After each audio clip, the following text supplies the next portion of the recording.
অন্ধকার রাতের আঁধারে একটা সময় নাকি পথহারা নাবিকের কুল খুঁজে পাবার ঠাঁই ছিল একমাত্র ধ্রুবতারা। বাংলাদেশের ইতিহাস বলে, এই দেশে ছাত্র জনতা যতবার রাস্তায় নেমেছে, দেশের সংস্কার হয়েছে। বারবার হারিয়ে যেতে বসা বাংলা মায়ের ধ্রুবতারা হয়ে দাঁড়িয়েছে তার ছাত্র সমাজ।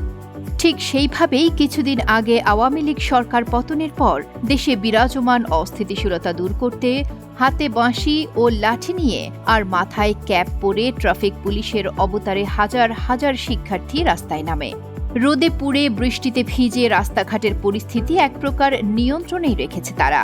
যদিও এই চিত্র নতুন নয়, নিরাপদ সড়ক আন্দোলনের সময়ও রাজধানী সহ দেশের বিভিন্ন শহরে এভাবেই রাস্তায় ট্রাফিক নিয়ন্ত্রণের নজির তারা দেখিয়েছিল।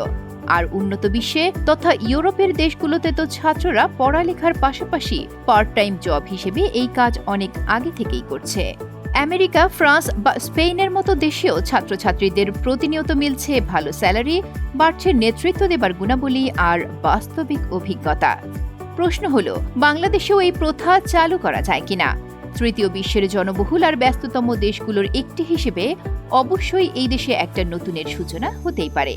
বাংলাদেশে যানবাহনের তুলনায় নিয়ন্ত্রণকারী ট্রাফিক পুলিশের সংখ্যা একদমই কম, যার দরুন রাস্তাঘাটের নানাবিধ সমস্যার মুখোমুখি হতে হয় পথচারী, যাত্রী, এমনকি গাড়ি চালকদেরও। শুধু তাই নয়, অতিরিক্ত কাজের চাপের জন্য অনেক সময় ট্রাফিক পুলিশদের দায়িত্বশীলতা ও পেশাদারিত্বের জায়গাতেও ঘাটতি থেকে যায়। তাই ট্রাফিক পুলিশের কাজে পার্ট টাইম জব হিসেবে যদি তরুণ প্রজন্ম যোগদান করে, তাহলে উপকার যে হবে এ ব্যাপারে মোটামুটি নিশ্চিতভাবেই বলা যায়। এতে করে নতুন কর্মসংস্থান সৃষ্টি হয়ে যেমন বেকারত্ব ঘুচবে, তেমনি ট্রাফিক পুলিশের কাজের চাপও কমবে। পাশাপাশি অসৎ উপায় অবলম্বন করে সড়কের যে বেহাল দশা হয়েছে, পরিত্রাণ মিলতে পারে সেখান থেকেও। সেই সাথে রাস্তাঘাটের নিরাপত্তার বিবেচনায় আরেক ধাপ উন্নয়ন তো হবেই। তবে বিশ্লেষকরা বলছেন, রাস্তায় নামানোর আগে প্রাথমিকভাবে কিছু বিষয় অবশ্যই মাথায় রাখতে হবে।